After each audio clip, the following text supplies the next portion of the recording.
ಕರ್ನಾಟಕದಲ್ಲಿ ಹೊಸ ಸರ್ಕಾರ, ಹೊಸ ಸಿಎಂ, ಹೊಸ ರೂಲ್ಸ್. ರಾಜ್ಯದಲ್ಲಿ ಗೃಹಲಕ್ಷ್ಮಿ ಯೋಜನೆಯನ್ನು ಪಡೆಯುತ್ತಿರುವಂತಹ ಮಹಿಳೆಯರಿಗೆ ಒಂದು ಬಿಗ್ ಶಾಕ್, ಒಂದು ಬಿಗ್ ಅಪ್ಡೇಟ್. ರಾಜ್ಯದಲ್ಲಿ 12,719 ಮಹಿಳೆಯರಿಗೆ ಇನ್ಮೇಲೆ ಗೃಹಲಕ್ಷ್ಮಿ 2,000 ಹಣ ಬರಲ್ಲ, ಕಂಪ್ಲೀಟ್ ಆಗಿ ಸ್ಟಾಪ್ ಆಗಿದೆ. ಅದೇ ರೀತಿ ಕರ್ನಾಟಕ ಸರ್ಕಾರದ ಈ ಒಂದು ಹೊಸ ರೂಲ್ಸ್, ಒಂದು ಹೊಸ ಅಪ್ಡೇಟ್ ಅನ್ನ ನೀವು ಫಾಲೋ ಮಾಡಿಲ್ಲ ಅಂತಂದ್ರೆ ನಿಮಗೂ ಕೂಡ 2,000 ಹಣ, ಗೃಹಲಕ್ಷ್ಮಿ ಹಣ ಇನ್ಮೇಲೆ ಬರಲ್ಲ. ಹಾಗಿದ್ರೆ ಗೃಹಲಕ್ಷ್ಮಿ ಯೋಜನೆ ಪಡೆಯುತ್ತಿರುವಂತಹ ಮಹಿಳೆಯರಿಗೆ ಬಂದಿರುವ ಆ ರೂಲ್ಸ್ ಆದ್ರೂ ಏನು? ಹಾಗೆ 12,719 ಮಹಿಳೆಯರಿಗೆ ಇನ್ಮೇಲೆ ಯಾಕೆ 2,000 ಪ್ರತಿ ತಿಂಗಳು ಬರಲ್ಲ?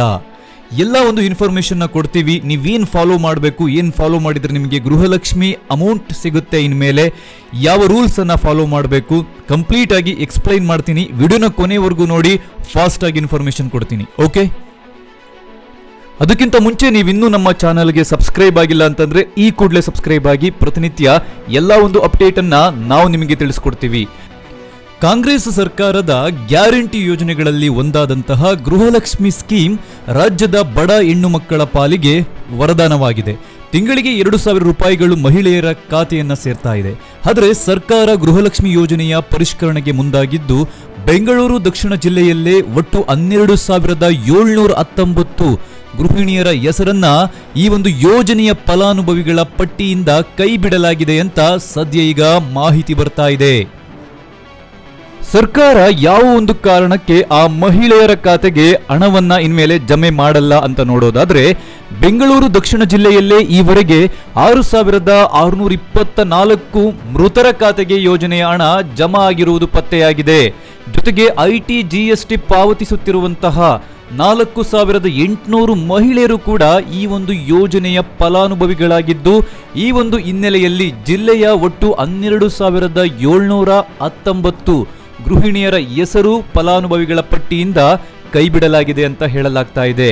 ಇದು ಬರುವಂತಹ ದಿನಗಳಲ್ಲಿ ರಾಜ್ಯದ ಎಲ್ಲಾ ಜಿಲ್ಲೆಗಳಲ್ಲೂ ಕೂಡ ಪರಿಷ್ಕರಣೆಯಾಗಲಿದೆ, ಗಮನವಿರಲಿ.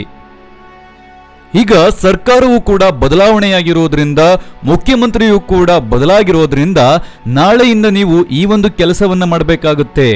ಈ ಒಂದು ಕೆಲಸವನ್ನ ಮಾಡದಿದ್ರೆ ನಿಮಗೆ ಬರ್ತಿರುವಂತಹ ಗೃಹಲಕ್ಷ್ಮಿ ಹಣ ನಿಮಗೂ ಕೂಡ ಕಟ್ಟಾಗುತ್ತೆ. ಹೌದು, ರಾಜ್ಯದಲ್ಲಿ ಸತ್ತ ಮಹಿಳೆಯರಿಗೆ ಹಾಗೂ ಫಲಾನುಭವಿಗಳಲ್ಲದವರ ಅಕೌಂಟ್ಗೆ ಕೂಡ ಗೃಹಲಕ್ಷ್ಮಿ ಹಣ ಸೇರ್ತಿದ್ದು ನೂರಾರು ಕೋಟಿ ವ್ಯತ್ಯಾಸವಾಗಿದೆ. ಹೀಗಾಗಿ ಯೋಜನೆ ದುರ್ಬಳಕೆ ತಡೆದು ಅರ್ಹರಿಗೆ ಹಣ ಸೇರುವಂತೆ ಮಾಡಲು ಹೊಸ ಸರ್ಕಾರ ಒಂದು ಹೊಸ ಯೋಜನೆ ತರಲು ಮುಂದಾಗಿದೆ. ಅಕ್ರಮ ಹಣ ಸಂದಾಯವನ್ನ ತಡೆಗಟ್ಟಲು ಇನ್ಮುಂದೆ ಒನ್ ಟೈಮ್ ಬಯೋಮೆಟ್ರಿಕ್ ವ್ಯವಸ್ಥೆಯನ್ನ ಜಾರಿಗೆ ತರಲಾಗ್ತಿದೆ. ಹಾಗಿದ್ರೆ ಈ ಒನ್ ಟೈಮ್ ಬಯೋಮೆಟ್ರಿಕ್ ಅಂದ್ರೆ ಏನು ಅಂತ ನೋಡೋದಾದ್ರೆ, ಯೋಜನೆಯ ಲಾಭ ಪಡಿತಿರೋ ಎಲ್ಲ ಫಲಾನುಭವಿಗಳು ತಮ್ಮ ಖಾತೆಯನ್ನ ಬಯೋಮೆಟ್ರಿಕ್ ಹಾಗೂ ಮೊಬೈಲ್ ಸಂಖ್ಯೆಯೊಂದಿಗೆ ಮರು ನೋಂದಣಿ ಮಾಡಿಕೊಳ್ಳುವುದು ಕಡ್ಡಾಯವಾಗಿದೆ. ಒಂದು ವೇಳೆ ಈ ಒಂದು ಕೆಲಸವನ್ನ ಮಾಡದಿದ್ರೆ ನಿಮ್ಮ ಬ್ಯಾಂಕ್ ಖಾತೆಗೆ ಹಣ ಜಮೆ ಆಗೋದಿಲ್ಲ ಇನ್ಮೇಲೆ. ಈ ಕುರಿತು ರಾಜ್ಯ ಸರ್ಕಾರ ಶೀಘ್ರದಲ್ಲೇ ಅಧಿಕೃತ ಆದೇಶ ಹೊರಡಿಸಲಿದೆ ಅಂತ ಸದ್ಯ ಮಾಹಿತಿ ಸಿಗ್ತಾ ಇದೆ. ಈ ಒಂದು ಮಾಹಿತಿ ಪ್ರತಿಯೊಬ್ಬರಿಗೂ ಕೂಡ ಗೊತ್ತಿರಬೇಕು.